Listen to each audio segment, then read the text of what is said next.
Good afternoon. This is Jeff Scott, and welcome to this week's presentation of my weekend review. I'm using Camtasia as I didn't have access to the GoToMeeting software that I normally do. But this will be a good attempt to see if this is a better way to go anyways. So as always, I always put a title on my presentation, and I call today, Is It May? It is May, now what? And do we follow the herd? And last week I talked about do we sell in May and go away, showing how over the last many years, this part of the year is flat compared to up for other parts of the year. That I didn't see major catastrophe as a given, but it also wasn't the time that we usually make a lot of money either. We'll take a look what the market's telling us and let you make your own decision. Jeffrey@highgrowthstock.com is my email address. As always, this is for educational purposes only. Anything I recommend is in the spirit of education, not investment advice. I'm a physician, not a broker, and as I've said many times, physicians are not always the best investors. And I am not affiliated with any software vendor or trading company. The tools I demonstrate are those that I use in my daily trading, and I have paid for all the tools that I use. And I think that's important to point out that, like you, I'm a user, not an owner of a company, and I can present and talk about whatever I want to talk about.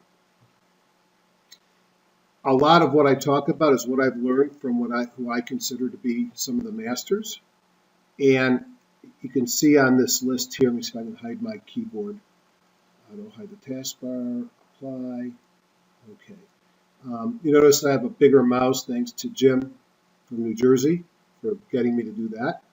But these are some of the folks that I find to be very educational.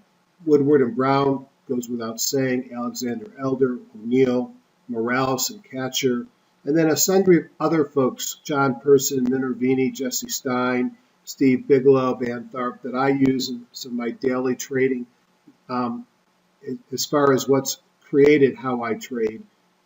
I'd like to talk about what I learned from Ian about that he was not a guru, I'm not a guru.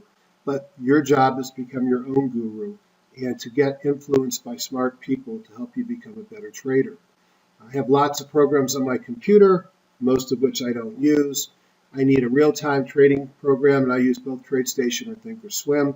Folks that come in to my meeting in June, I will include it in the regular time because I really want to think about high-growth stock investing and how you find stocks and market rotation, etc. But I've got some really new automation for TradeStation where it really makes my life easier. Thinkorswim is another one of my favorite programs. HGSI is what I do all my analysis with, as you'll see. I supplement it with EdgeRater, Magenta Trader, and MarketSmith. If all I have when I go on my new computer is these tools, I'll be just fine. Of course, if you saw my desktop, you know that I can't say no to anybody's software. I also show you this every time because I think it's important for us to realize that much of what's going to happen this week is going to be related to what the market does. If the market trades up and takes new highs on the small stocks as well as the big stocks, then you're making money. If the market sells off and you're not short, you're losing money. It doesn't matter what stocks you pick if you're picking the wrong direction. You're the salmon at the end of its lifespan, swimming upstream and not making it. The funny thing or the interesting thing is we kind of have two different markets here. The big stocks feel like they're over here on the left shoulder, still running up in the period of greed and markup, while the small stocks keep feeling like they want to roll over. So the question is, will the big stocks lead us higher, or will the small stocks pull us lower? Don't fight the trend. Last week I made a comment that we really are in this up and down, up and down, up and down. If you don't believe me, just put weeklies, horizontal lines on the major indexes. And we're sort of in the middle. It's easy to trade the top. If you're not breaking out, you short. It's easier to play the bottom. If you're not breaking down, you buy. We're sort of in no man's land in the center. I also like to point out the things that I'll talk about in June and what you'll hear in March and October at Ian and Ron's world-famous Palos Verdes meeting is all about the different indicators within HGSI. Now, the secret that you learn is we give you the mathematics. Just it's so easy to do it in HGSI. Why would you do it in any other programs? So none of this is a black box. None of this is hocus pocus and magic. These are indicators calculated that try and tell us where we are in this series of fear and greed that goes over and over again. Now, one of the things that we do in HGSI is we like to look at major indexes. We also like to look at custom indexes to give us a sense of the market. About a year ago, Ian gave us the canaries, the Priceline, Apple, Amazon, Google, Tesla, Facebook, LinkedIn, Netflix, etc. And the point of these are what were leading the market higher. And if this market was going to go on and set new highs, then these would continue to lead, and that they'd be an early warning sign. And you could see even before the March meeting, these were selling off. Now, the interesting things about the canaries is they look like they found the bottom. I mentioned it last week.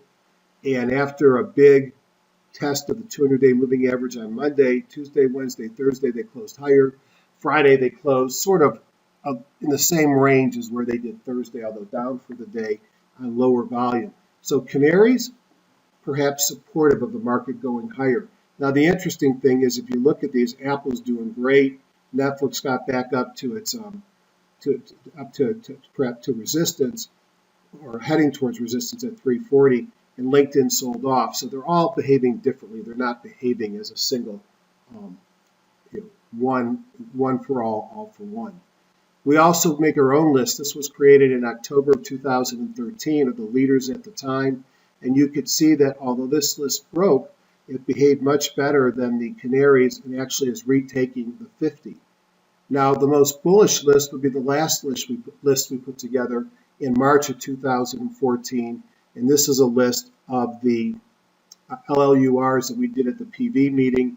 I don't think you can read them too well, but that's not the point of this call. The point is that we picked 20, 25 stocks together, and as you can see, they continue to go higher, lower left, upper right, and although they tested the 50 on multiple occasions, they seem to have bounced back above the 50.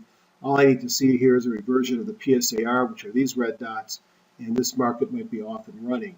So although there's a lot of pain on some of the indices and certainly a lot of stocks, especially some of the former leaders, the ones that we picked in March as the lower left, upper rights are continuing to do just fine.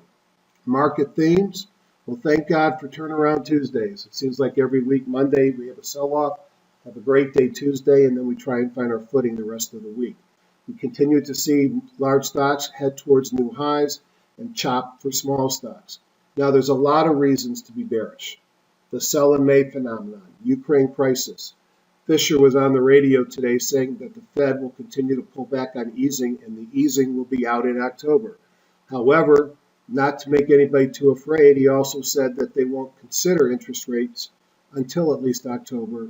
And to avoid the Janet Yellen long time equals 6 months conundrum, his quote was, "I'll make this prediction, sometime in the next 100 years, interest rates will go up."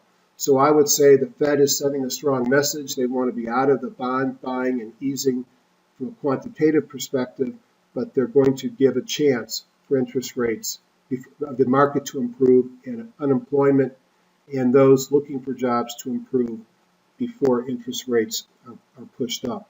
There were winners this week. Yield, REITs, and MLPs did better than utilities. Interestingly, gold and silver are stirring. So at the same time that interest rates sensitive stocks are doing well, gold and silver, which are clearly beaten up and fallen angels, are starting to bottom and base.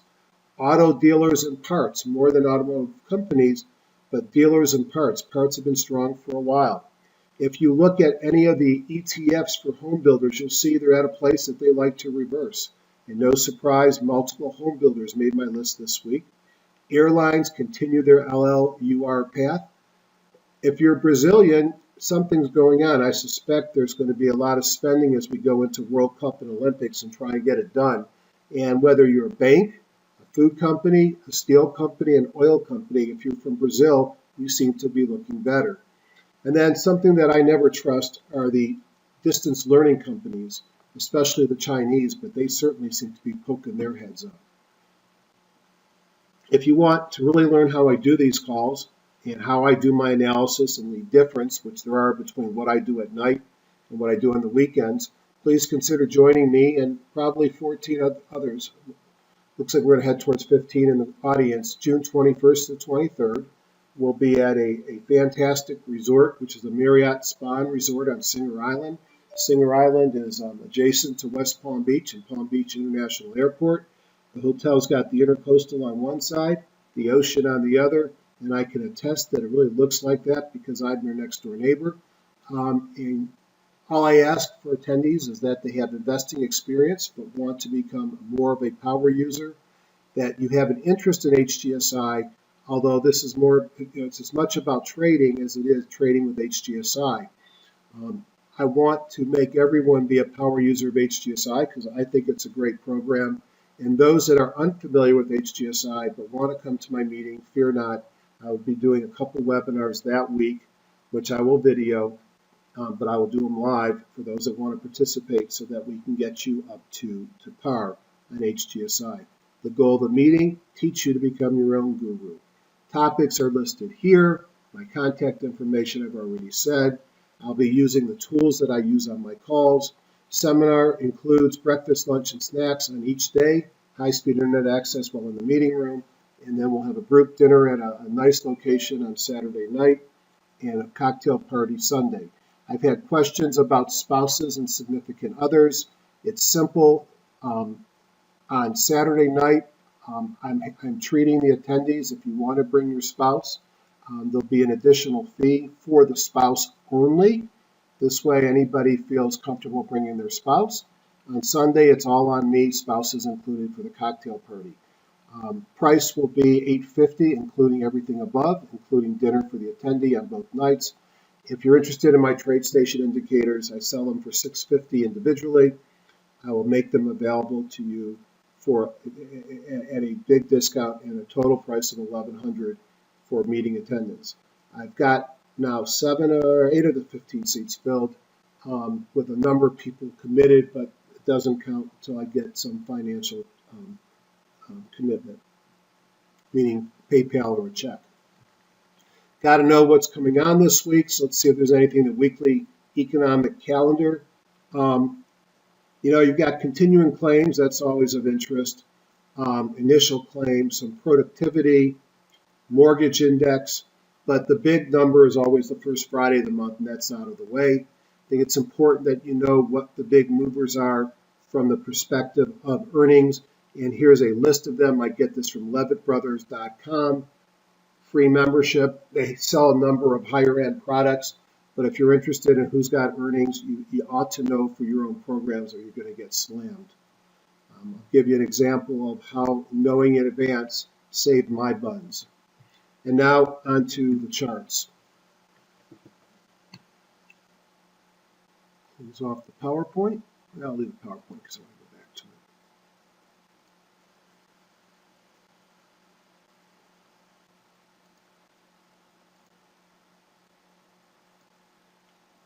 All right, so the first thing I do is using HGSI, I can run what's called a group performance analysis.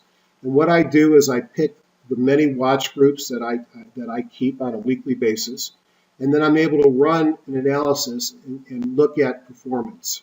So I like to look at the watch groups that I picked last weekend. So the start date would be Friday's end of day closing price until this Friday's closing price. And I like to see how the market is doing. So the first thing I want to see is there more black or more red. There's still a fair amount of red, but the nice thing is the black is really doing well. So we've got some positive returns in the market. Each of these are individual groups. Then I take a look at where the S&P 500 did, and I can see the S&P 500 was up about 1%.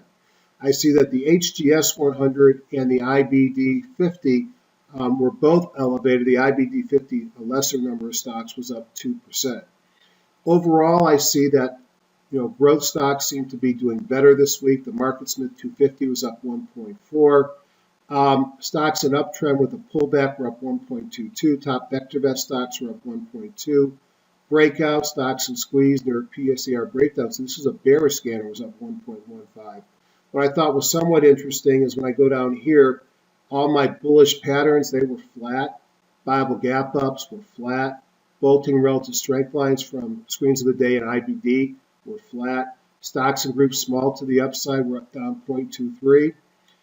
So I think as I look at this, I see some very bullish groups doing poorly and some very strong groups, some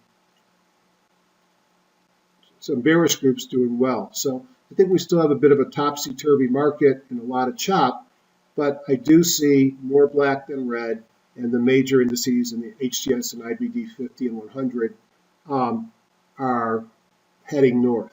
Now I could do the same analysis on a Monday open basis, and it doesn't really change anything. HGS 100 was up 0.48.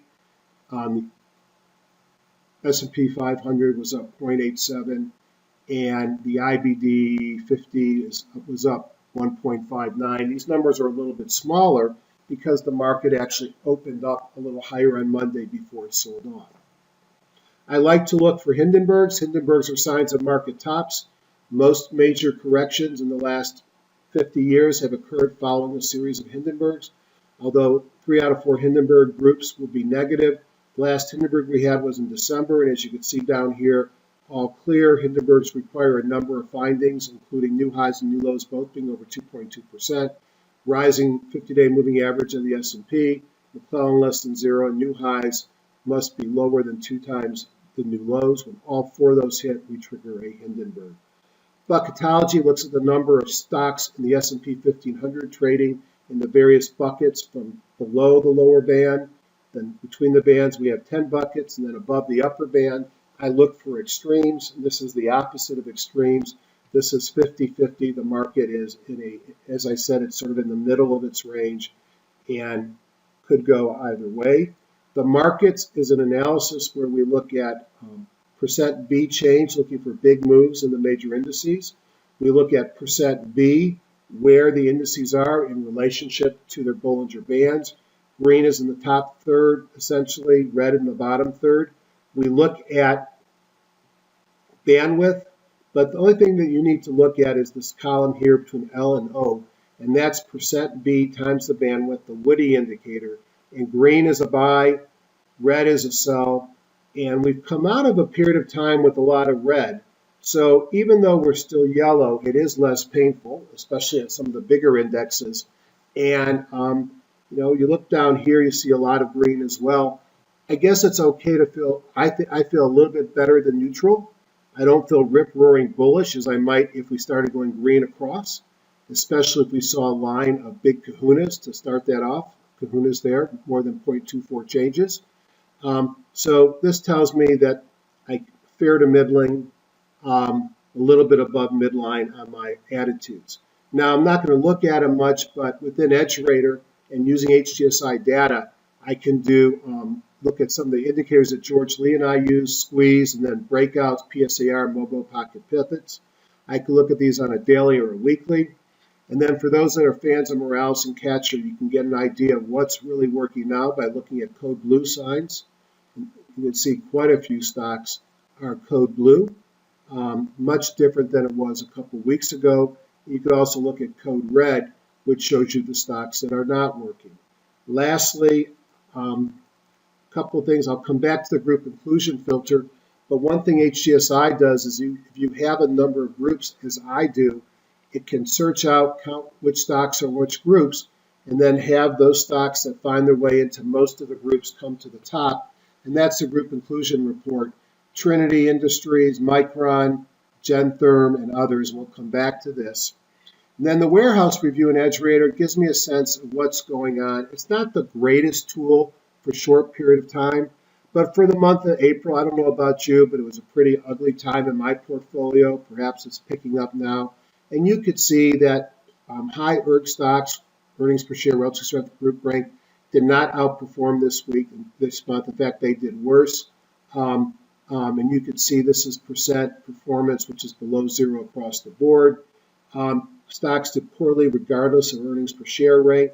And interestingly, which is unusual, some of the highest relative strength stocks gave up and had the biggest losses. So I guess The bigger they are, the harder they fall, and some of the best performers had the worst time. Accumulation distribution, accumulating stocks over the month outperformed than those that were distributing. And you can see the boxes. Boxes in general are high growth stocks or high earnings per share stocks in both quarter to quarter and annual. And these are not the stocks that did well last month.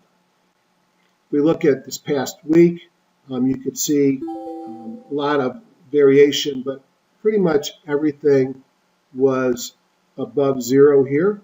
So the market was up across most ERG groups. You could see a little bit of a hint that high earnings per share stocks did better, except for the highest group, high relative strength, did better. But again, this is a very short time look in the market. And this last 7 days, suggesting some market shifting and to other groups, some of the weaker groups did better than groups that had been strong. But I don't make much over a 1 day and a 5 day or 5 week group, 1 week and 5 week group inclusion report, or warehouse view. Close this. The next thing I like to do is sort of confirm my thoughts of the market in TradeStation. And I do this with just a couple of quick tools. So let me get TradeStation in here and let's see if I can't expand it. Excellent. And let's look at Elder. Now, remember what I look at here is I really look at the impulse indicator. We've been talking about MACD divergences for some time. And this is the NASDAQ. Now, the interesting thing here is the NASDAQ has gone from red to blue to green. So the NASDAQ, at least on the Elder indicator, impulse indicator, is telling me that I can be considering the buying window is open. I could buy, I can hold, but I'm not going to be much for shorting as long as that's green. It's blue on the weekly and blue on the monthly. Now, clearly the NASDAQ is in a downtrend after peaking in March, and I'd like to see it get above its prior highs. But for right now, I'll be happy to see this continue to go up even to the envelope and get some MACD pressure behind it to get out of the divergence pattern we've had. So interestingly, NASDAQ is green. The Dow is blue, green on the weekly, blue on the monthly. So the Dow is sort of less determinate. On a blue bar, you could buy, sell, or hold. And then if we look at the S&P, we'll use the ES. We'll have the S&P, I guess, enabled here for some reason. You can see the S&P went from green to blue, but still above the midline. Now, one could argue, well, I'm not going to say that. We had higher lows on the ES or in the S&P. If we can get some higher highs, that will be nice to see. But you could see how we are very close to to all-time highs on the S&P 500. This is going back to 2009. And although we've had several pullbacks during that period of time, one could see that we're still in the midst of an extremely sharp angle ascent on the S&P 500. This is a monthly chart. And you could see prior peaks in 1999 and 2005.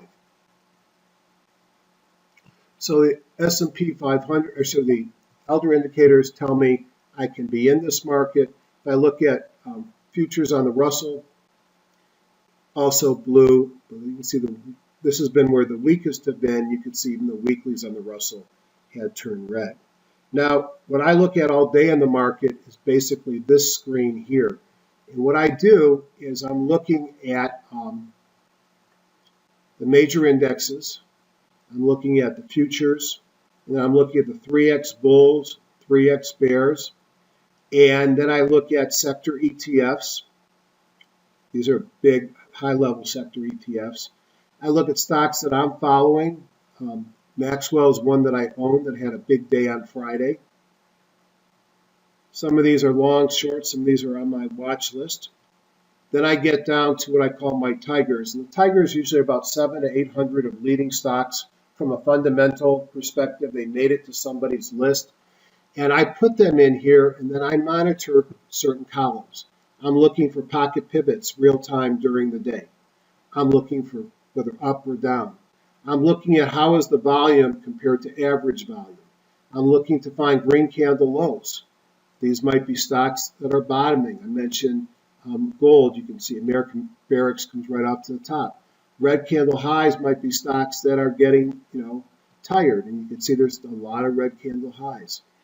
Ice hole failures are stocks that fail at a 50-day moving average, and you can see several of those existed here. But most importantly, I look at squeeze and mobile breakdowns and breakouts. And what I've combined here is mobile breakouts and squeeze. In real time during the day, I'm looking for stocks that meet these criteria. One of the major reasons I do this is looking for viable gap ups. And so I can look at during the day who makes it on gap, who makes it on volume. When both of these are above 100, I paint a green over here. When one's above 100%, I'll get yellow. This gap here is 100% of 75% of the 40-day ATR, and the volume is 100% of 150% of the 50-day moving average volume. So I've got a number of other things that I monitor as well, but what I really do, frankly, is I start looking in these above, in the indexes and in the directions for these green candle lows, red candle highs, and pocket pivots to get an idea of where the money is flowing. All right, enough of that.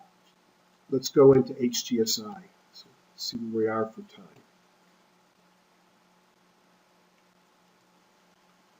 All right. In HGSI, I'm going to open up my warehouse view. And I got to make it smaller because it's on two screens. All right. And I'm going to go to top-down analysis, which is what I do to look at the market indexes.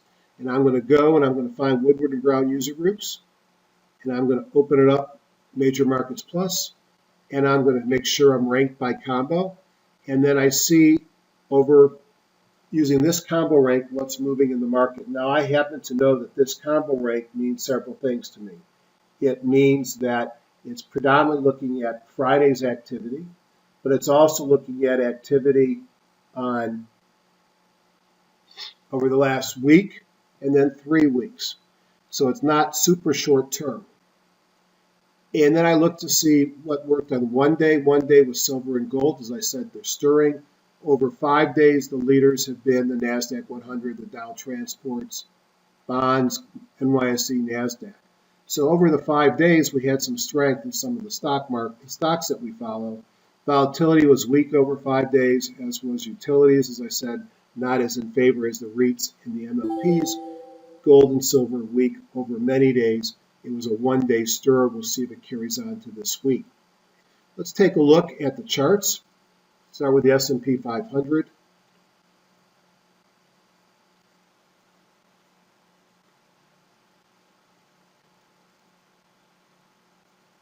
I always have to resize things because I don't do these broadcasts in the regular resolution, my monitor. And I know it's hard enough to see as it is for you.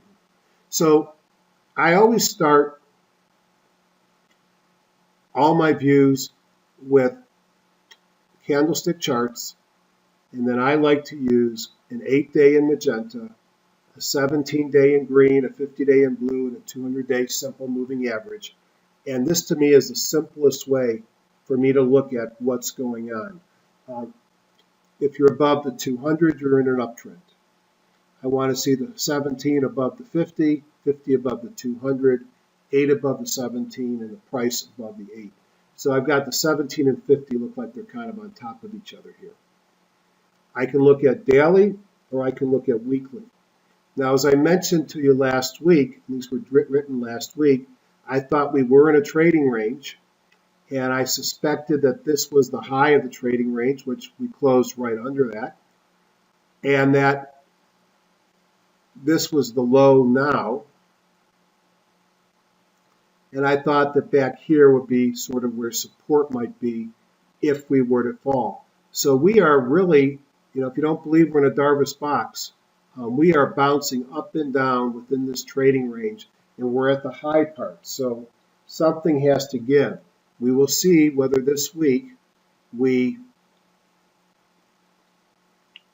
break out to higher ground,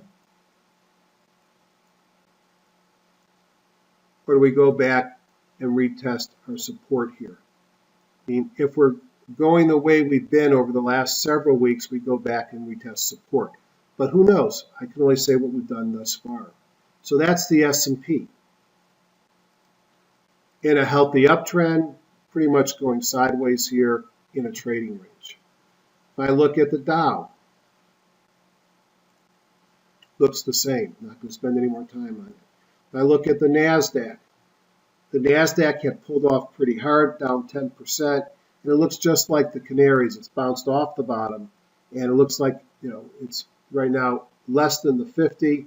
And so as I look at the NASDAQ, it's pretty simple to see it's range bound between 200 and the 50 until it tells me otherwise, right in the middle of this range. Now, if I drop in some other indicators,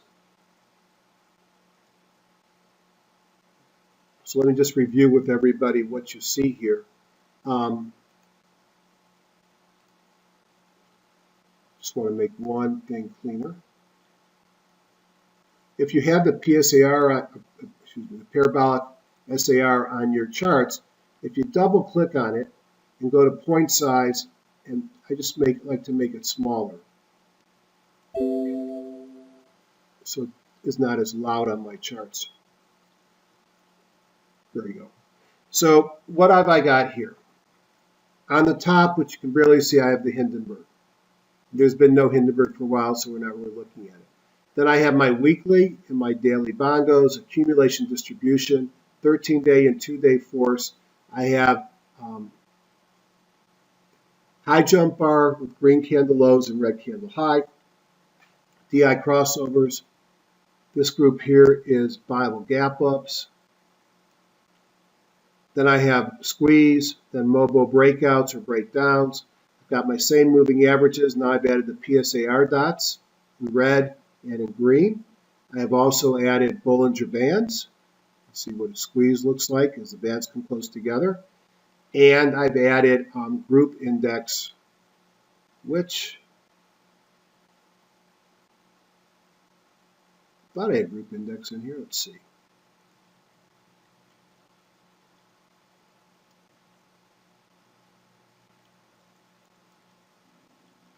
I do. Let me make the group index.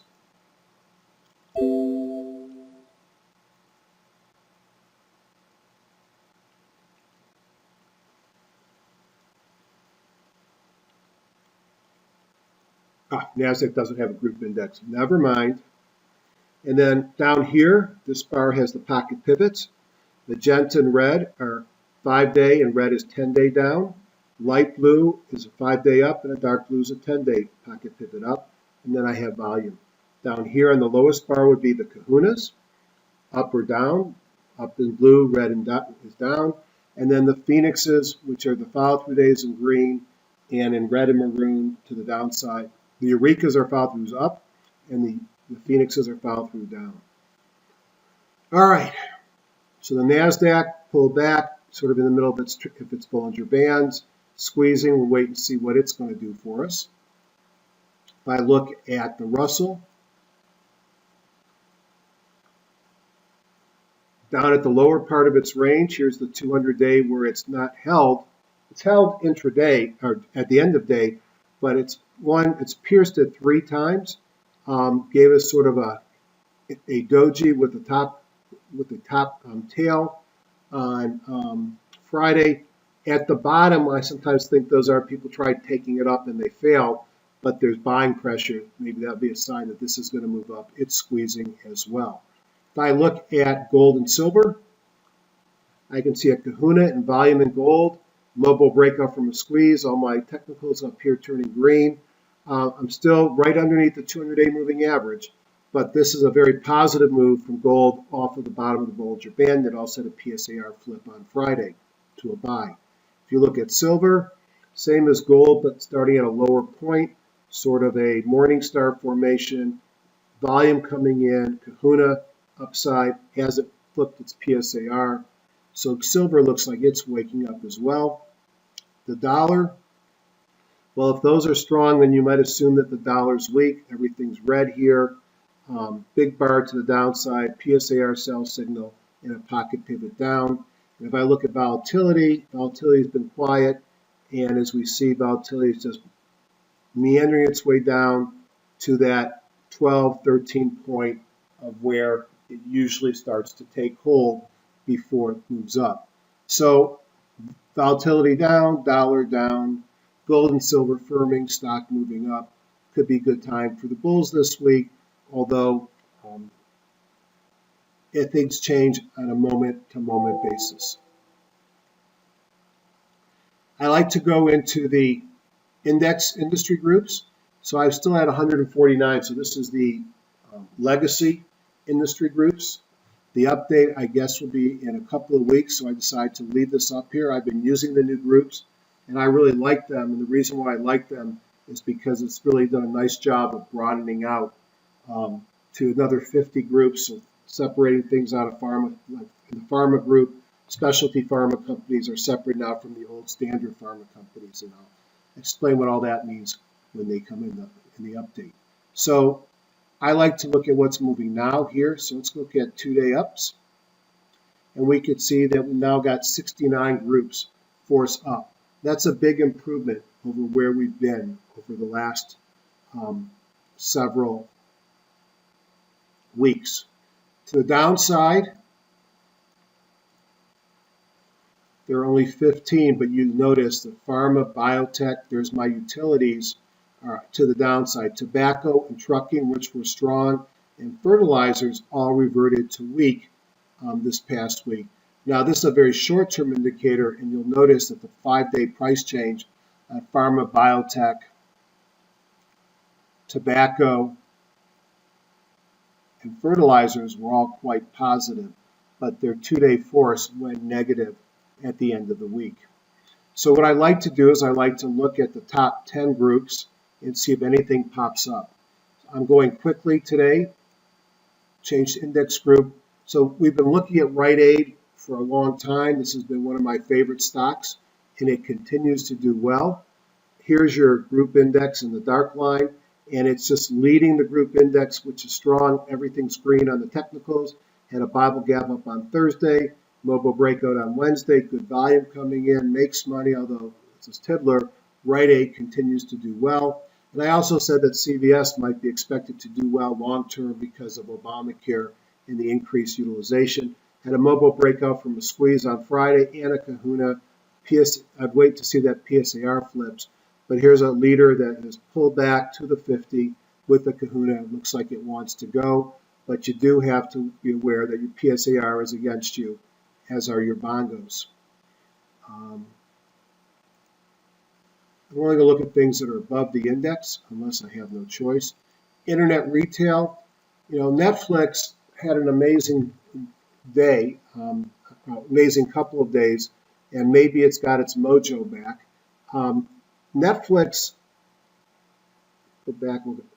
was sort of the big indicator to me that this market was in trouble, as it had earnings come out after the market closed on the 21st. Now, according to seasonality, this is not their best season.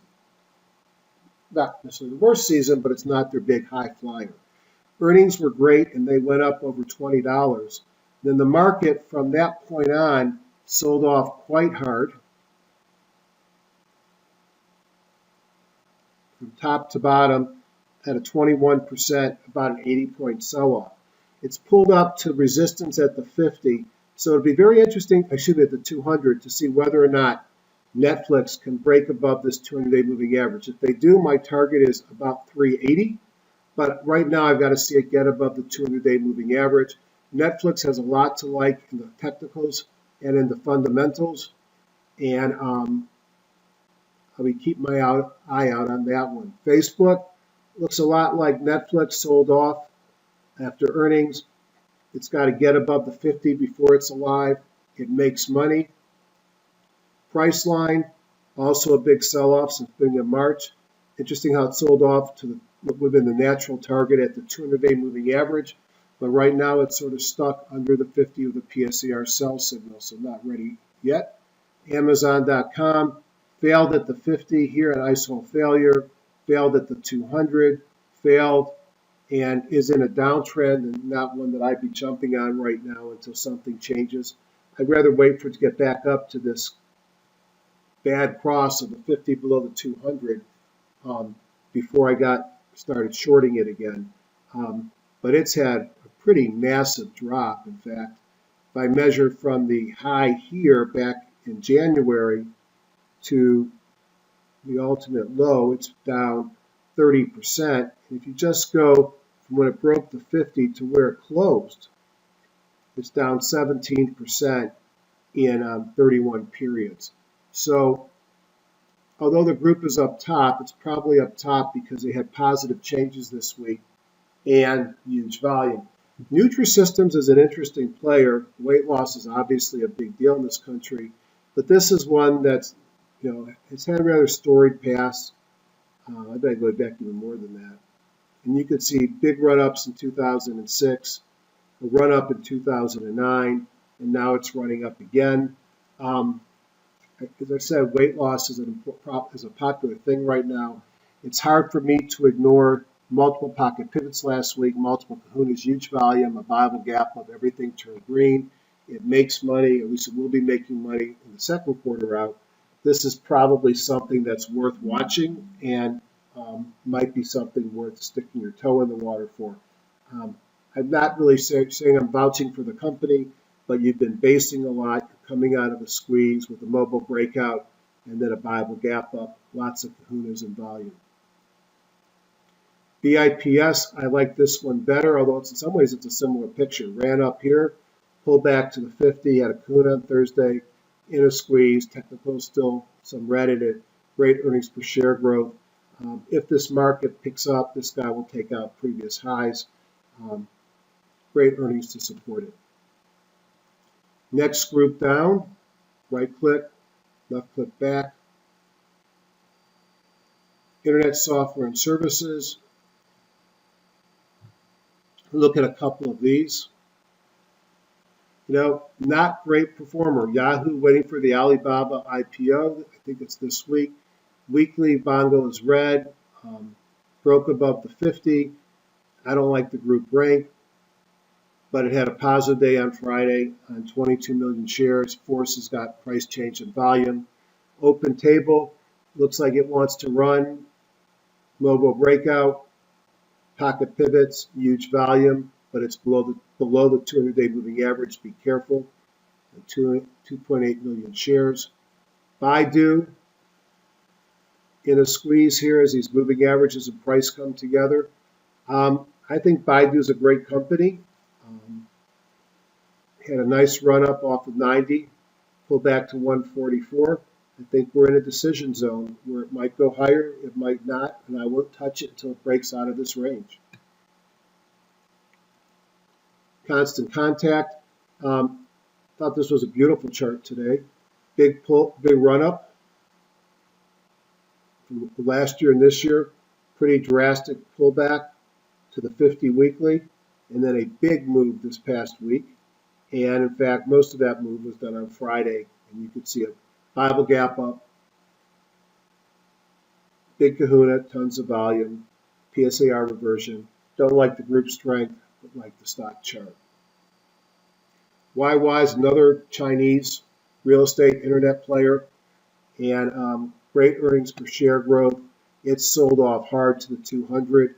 I always get tempted to jump in and do some nibbling here, and I'm going to watch this one, although it did hold at the 200. It's still a stock with a lot of risk, especially with concerns about China slowing. Next group. Gold, I mentioned that this was looking better. We'll look at a couple of these. All right, we'll look at the first four, maybe one below the index as well. AEM broke above the 50. DI crossover, everything's green here. Kahuna, tons of volume on Friday. They do more than just gold. They got nickel, among other things. That may be one of the better looking daily charts that we're going to see in the gold area. Gold core, struggling to get above the 50. Looks just like the gold index. Mobile breakout from a squeeze. DI crossover. Barracks, a little bit worse. It sold off someone that looked like it might buy Newmont, which seems to be off the table. But why is it here? Because it was up on 12.8 million shares, like it less than the others. AU, perhaps another one of my favorite charts, big pullback to big run up, pull back to the 50, go sideways. Pocket pivot, volume, mobile breakout squeeze, and all green above. Off of a squeeze here within the 50. Not much in the way of earnings per share growth, but from a chart wise, that looks very viable. Setting your stop perhaps a little bit about below 17.7. And then Royal Gold is probably the best looking chart of all of these. And here's Royal Gold, run up, pull back at the 50 with a kahuna, way above the 200-day moving average. Let it flip this PSAR and break above the 50, but this might be one that's attractive. It makes money, that earnings coming in. So gold looks like a place to be this week.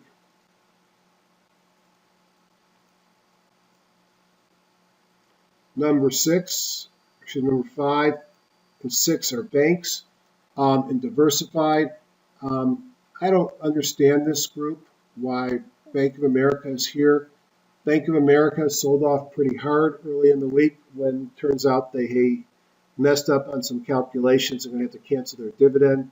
So I wouldn't be buying Bank of America down here. I'd like to see it break above the 200 test and start heading north. The outer wall I thought was Redbox. Not a whole lot to see there. It's going sideways, but it did have everything turn green. Level breakup from a squeeze, PSAR reversion, and a kahuna. So I want to keep an eye on that.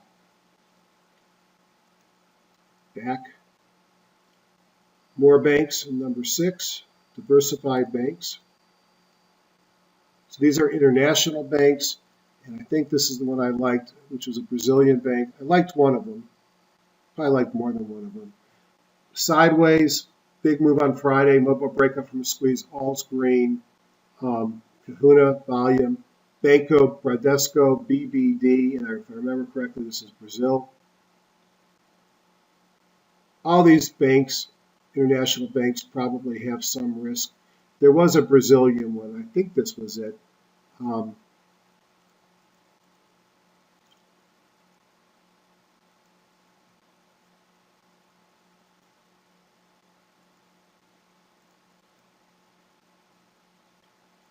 But you could see a lot of these international banks are way above the 250, perfect looking chart here. And so these are stocks that had been hammered, and we're down below the 200 weekly. Here's the 50 weekly, and the target's got to be these 200 weekly, and then we see whether or not they can break through. These stocks make it because of the volume, 11, 12,000 shares a day. Next group. I'm not seeing a whole lot of excitement here of things that I want to jump up and buy, although we saw some in the gold, Rite Aid, oil exploration. Let's look at a couple here. This has been a very strong area. This is Kodiak Oil. It's got great earnings per share growth, sold off on some news on Friday and had a belt hold day and closed up for the day. Like that pattern, pocket pivot, huge volume. This might be one to watch. I know that a lot of people like Fang, Diamondback Energy, nice lower left, upper right pattern. And mostly green above in the set pace of a pullback. What I like to see when I got a stock that's pulled back, I'd like to see something tell me it's time to get back in. So a squeeze and a PSAR reversal, a squeeze and a MOBO, a kahuna, a pocket pivot. I'm looking for a sign that it's time to jump in the water. Gulfport, nice run up, pulling back, perhaps setting up as a time to go in as well. So there's certainly some things on this list to take a look at. And this is what top down is, going down the top. Change index group. So these are some of the application software. Some of these companies have gotten killed. So Workaday, bottom fish below the 200, not my cup of tea. Cornerstone on Demand looks the same way. Now, let's be fair, and let's point out the fact that we potentially have a bottom setting in here, and these might be ready to recover. Workaday doesn't look that way, but look at Cornerstone. A bunch of pocket pivots, increasing volume, a mobile breakout, turning green above. Salesforce.com below the 200-day. So this is a group of huge volume stocks. Aspen is one of these that has turned around, moved up above the 50. Huge volume and price move equals force, and that's why they're on the list. Again, I'm not seeing a lot of things that I want to jump up and buy here, although I did find some stocks. Cable and satellite, you got some M&A talk going on with DirecTV and AT&T. Comcast has been spun off some things to Charter. So there's a lot of news-driven facts here. Look at Dish Network, lower left, upper right. A couple of kahunas, mostly grew. Mobile breakup from a squeeze on Thursday. That looks interesting. Here's DirecTV. Gapped up on the news Thursday of a potential takeout by AT&T, which they've turned down in the past, but will probably welcome now. So it's sort of in play. Liberty Global, trying to take back the 50, not that exciting. You notice this is the group, and this is what's pulling these stocks up. Here's Liberty Global again, different version. Here's Charter, broke up above the 200, all green above. Might be interesting. Now this stock's too busy. You can see it's been sideways, pulled back, broke above the 200. 17 has taken the 50. It's got a ways to go to get fully repaired in my view. What else we got here? Group number 10 is casinos. Definitely saw something in casinos this week. And I like most of the top four, so let's look at them very quickly. Wynn is the expensive one. All of these have the same pattern, which is they peaked in early March, have sold off, and something happened on Friday.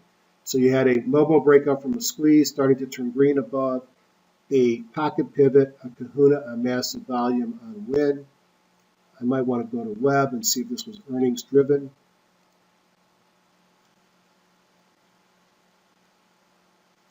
And I go down here and I see earnings jump. Gains on Macau. Well, that tells me Las Vegas Sands and MPEL are going to do well as well. MPEL is all about Macau. And I'm going to put, if I actually did things such as put in buy signals, buy advisory, I'm buying this one on Monday. If the market trades up and Las Vegas Sands trades above the high of Friday, which was 36.90, then I'm going to take a position or add to a position that I currently have, MPEL. Why? Because it's pulled back to the 50, to the 200. It's held, got above on Friday. Kahuna, volume, starting to turn green in the squeeze. Now, I'd rather be buying it above the 50 because I run the risk that it's going to do the same thing it's done here, and China is volatile.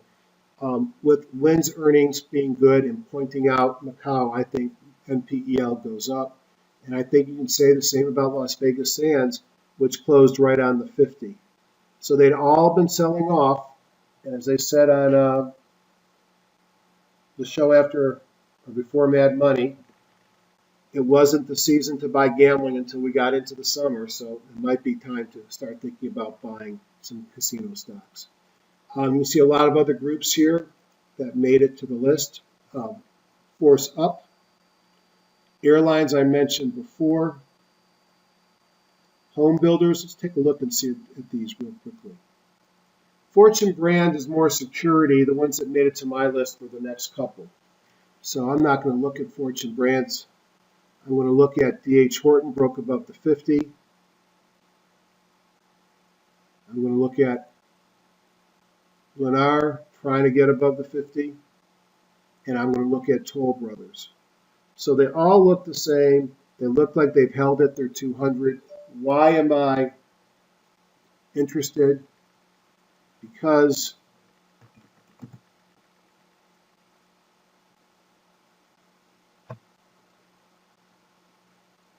February 14, then you had a run right at the same 200-day moving average. August of 13, and then you had a run October of 13. This is the place home builders reverse. I'm putting out, I love saying that, like who cares? I'm thinking that home builders might be setting up, and I highlighted the three that made it to the top of my list. Oil and gas drillers are still strong. Lots of things are strong. So that's the ups. Let's just take a look at some of the downs. And I want to Pharma. There was some mergers and acquisition. I don't think I could short Activist. It's been such a great stock, and I'm a big believer in it. But here's a failure at the 50. This is a nice little failure. And what we've learned from David Elliott is that if you fail at the 50, then you're going to go down and either take out your lows or go down and visit the 200. This is a pretty strong failure, although not a lot of volume on Friday. But look at the earnings per share growth and the revenue growth. So hard for me to want to get out of that one. On the biotech, whoops.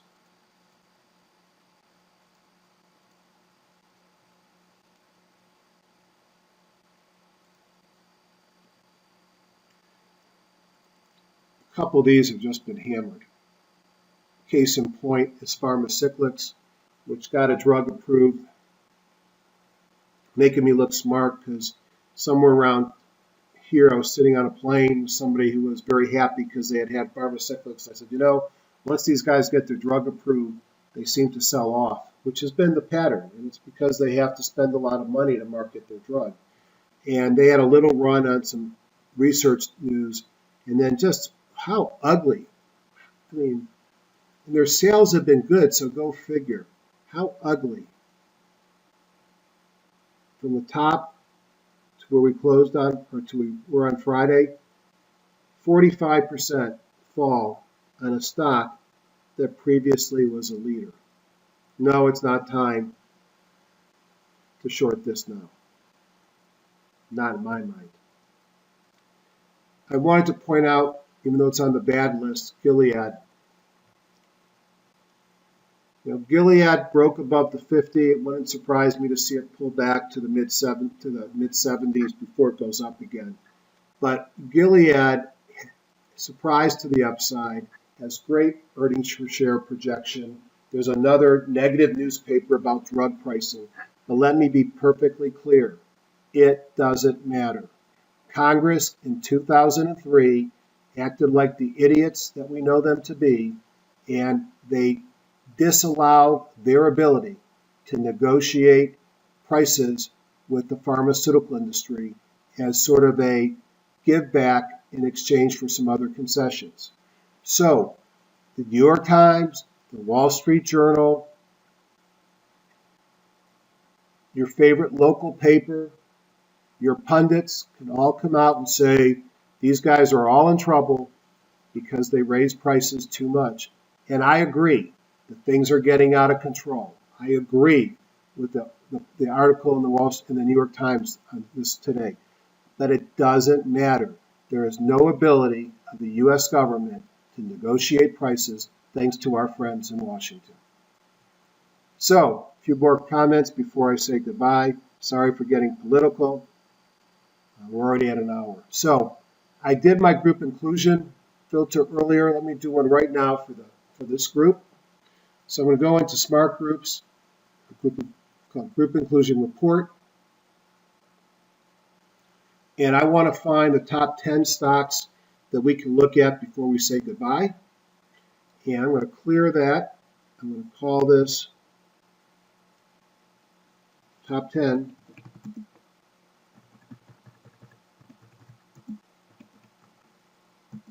$5.4. And what groups do I want to use? I'm just going to use Smart Groups for this today, so you can all do it yourself. I'm going to go into Galardi. I'm going to choose Sprinters. I'm going to go into Woodward and Brown. I want highs, best criteria, best of, best under 15. I want those in demand, good ERG, growth, HGS 100 and leaders. I like QEPs. Stocks and groups to the upside, both varieties. Strong EPS. Go into my group. I want breakouts from a squeeze. I want pullbacks. Go into Morales and Catcher. I want Bible gap ups. And I want pocket pivots. I'm now going to hit OK. It's going to prune each of these groups and tell me which stocks got into the highest number of the groups. So if these are great groups and you have to be a great stock to get in the groups, then being in a lot of these is probably a good thing. So here's the list of stocks. Now let's go take a look at some of these.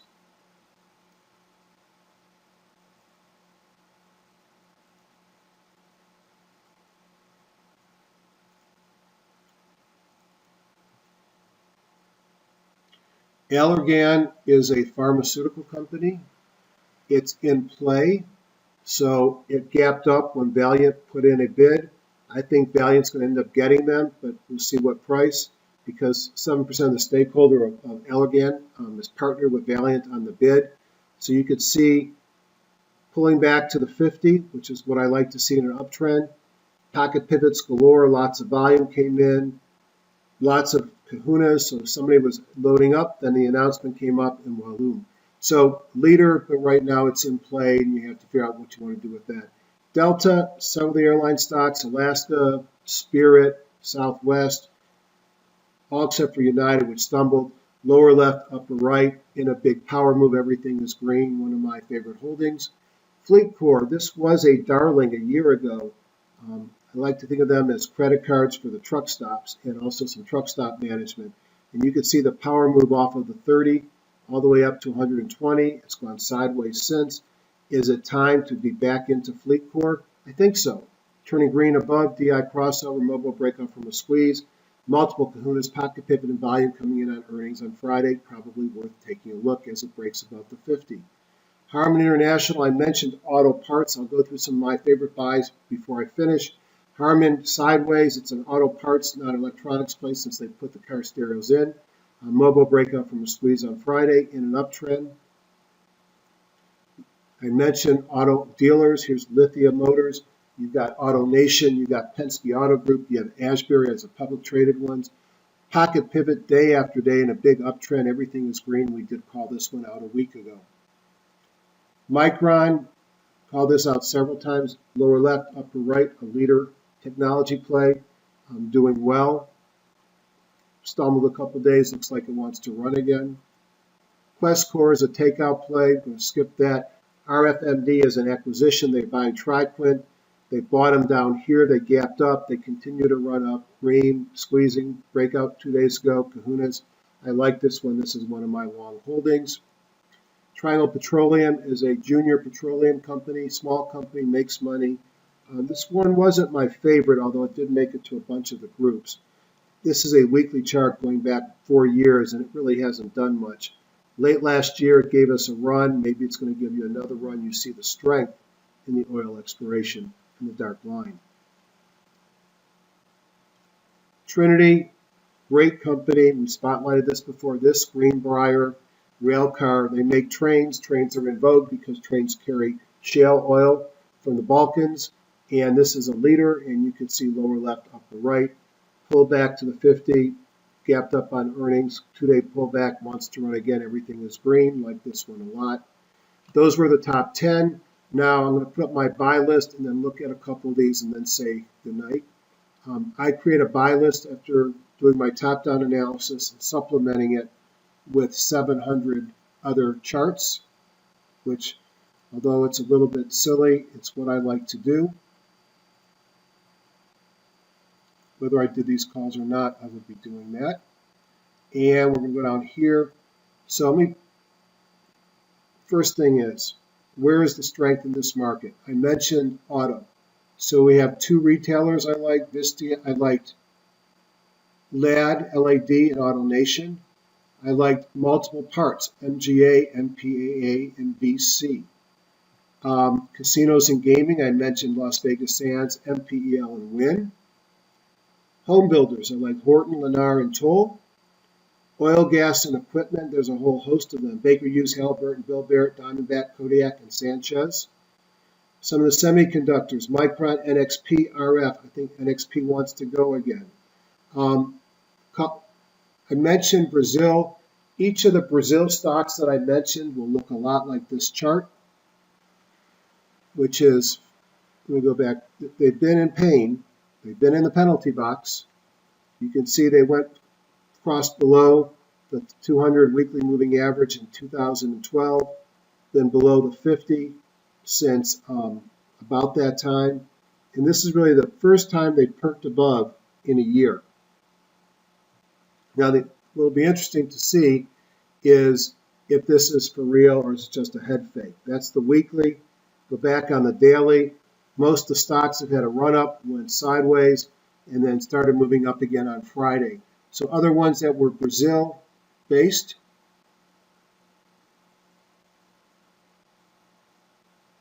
Here's a bank. This is a Brazil bank. Looks just like the Brazil ETF. Ran up, sideways, wants to run again. Mobile breakout from a squeeze and a kahuna. Then you've got CBD, which I think is the grocery stores. Break with a 200, sideways. Mobile breakout from a squeeze. Pocket pivot, kahuna.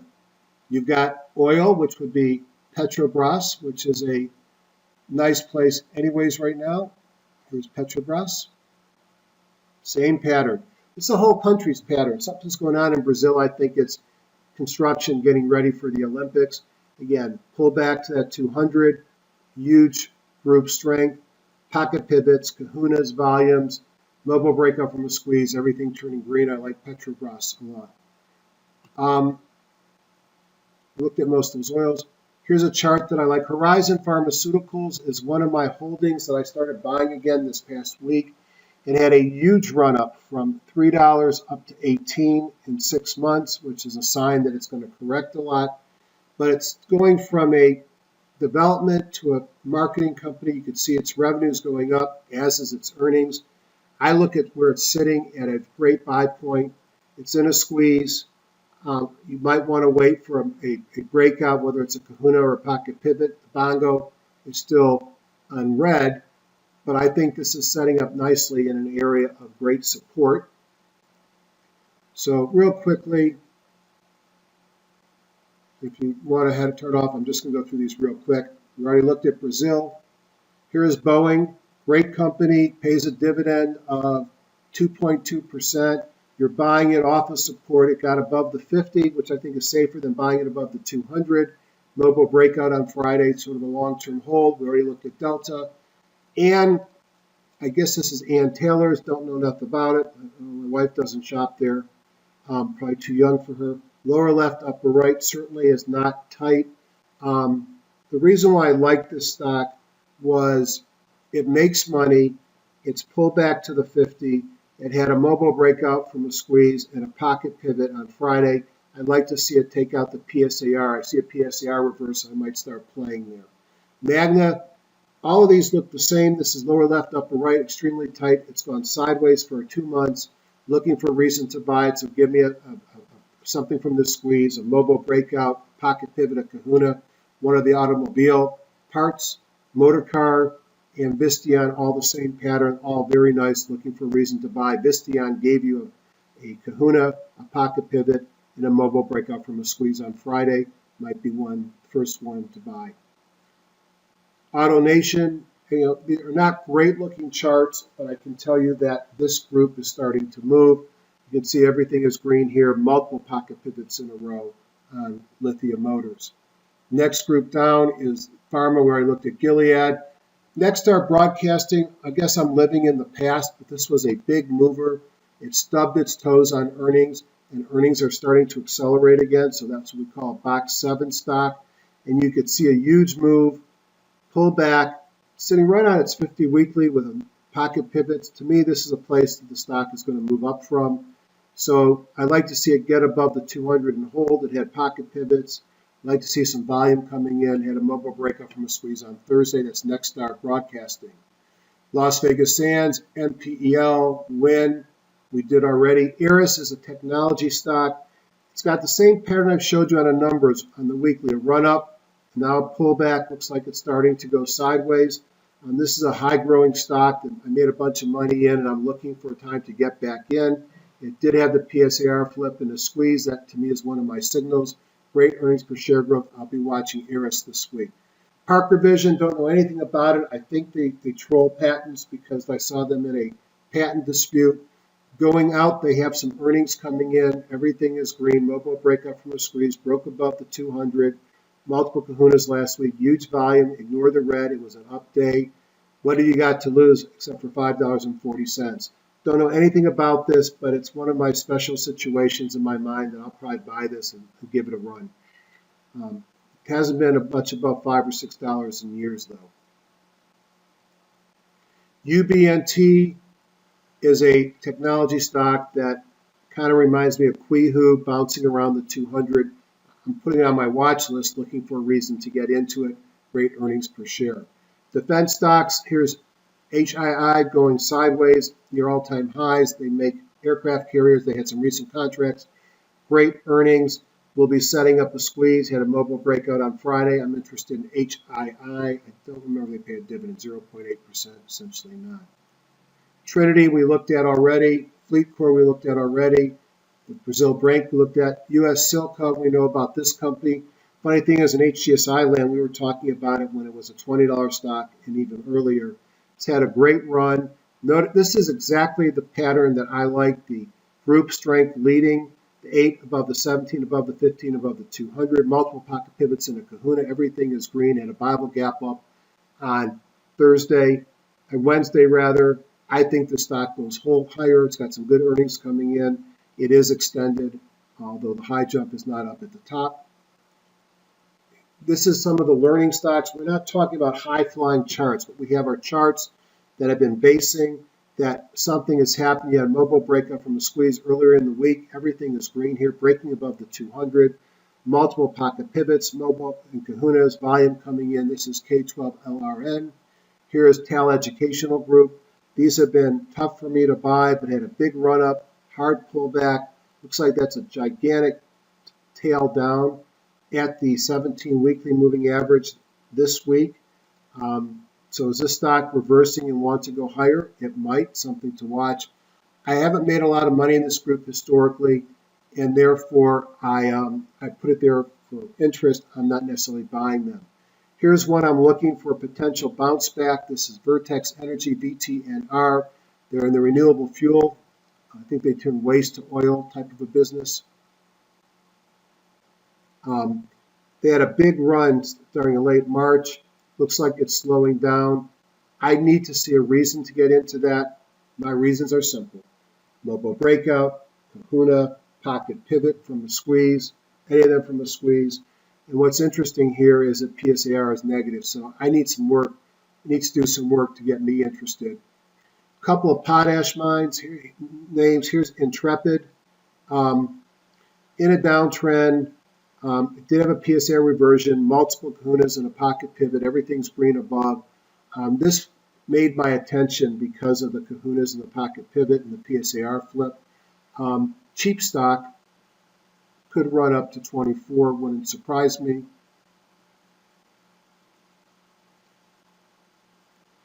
Here's Mosaic, doesn't look a whole lot better. Earnings deceleration, bunch of pocket pivots last week. We looked at AU and the golds, we looked at the builders. Here's more Brazil stocks. VIPS, this is one of my favorite internet retailers. I had it earlier. I've been watching for a time to get in. It's in a squeeze. Give me a signal. Give me a mobile breakout. Give me another kahuna. Give me a pocket pivot. Did flip its PSAR. That's on my watch list. As is BitAuto, another high-flying Chinese internet name. Sitting on the 50. I'm just looking for some momentum coming in, telling me it's a good time to buy it. I don't own any managed care stocks. Molina looked interesting. Their earnings per share coming up are phenomenal. That's what got me interested. Everything has turned green. Had a Bible gap up on Friday. Pocket pivots Thursday and Friday on volume. Closed midline of the day. I'd have to see it close or open and trade above where it closed before I'd have interest. But perhaps there's a story in managed care. Gas log I got stopped out of. This is an LNG carrier. Pays a nice dividend of 1.8% dividend. I just believe that if the government makes some rules which allow us to export liquefied natural gas, that gas log and the other shippers are going to have a role. As I said down here, great EPS growth. You can see the earnings per share. I'm out of the stock right now. Baker Hughes and Halliburton are two great stocks in the oil services industry. If you're looking for lower left to upper rights, this has been a great player. Had a mobile breakout on Friday, but it's already extended. Don't know anything about Bill Barrett, but it had this big candlestick on Friday with a pocket pivot on volume. Don't know enough about it except to say I'm going to look at it. It's got pretty impressive earnings per share growth. Diamondback we looked at, Kodiak we looked at. Sanchez is another one with good earnings per share growth that's been beaten back. Not a great looking chart. Speaking of beaten down, here's KS Paper Company. You want to buy it, support, and sell at resistance. You've got multiple days that it's holding at the 200. Now, I don't go into the stock until it moves above it. I realize I'll have to get above the 50, which may be some resistance, but it might be a place for a call spread. But I need to see something. I need a kahuna. I need a pocket pivot. I need something that's mobile breakout out of a squeeze to tell me it's squeezing, but right now it's just sitting waiting on the 200. We looked at Horizon. This has been the top-ranked VectorVest stock most of the year. Universal Insurance Holdings. Don't know much about it except pull back to the 50. Had some kahunas this week. Mobile breakout of a squeeze. Buffett said that their earnings were saved by their reinsurance holdings. This was one of the reinsurance companies that I saw. Bad quarter this quarter, but earnings are all over the place, but has some big earnings coming up. It's squeezing. Might be looking to see what this one does, looking for a breakout before I would buy it. Amcor Technology, what a nice run from 5 to 8. It keeps running, great earnings per share growth, good revenue growth, tons of volume. Something is going on with this stock. Maybe it's somebody's looking at taking it out. We already looked at Micron. I mentioned I thought it was time for NXP to run. NXP is another stock that was in a nice uptrend, pull back. I think it's getting ready to roll again. This is a leading semiconductor, makes money, good earnings per share growth. RF we already looked at. Flotex, another oil services company. And then here's a little company that has been basing for a while, AerCap, AER. They do some leasing of airplanes. Had a big move here when they announced they were buying a portfolio from somebody else. A couple of pocket pivots, some kahunas earlier in the week. Maybe it's breaking out of its trading range. Gerdau is a Brazilian steel company. Steel is tough right now, but you're going to need lots of steel to build stadiums and support the Olympics. Traded above the 50 on a kahuna, good volume. Mobile breakout from a squeeze. Everything is turning green above. And here's Qihu, just like one of the other stocks I like, bouncing on its 200.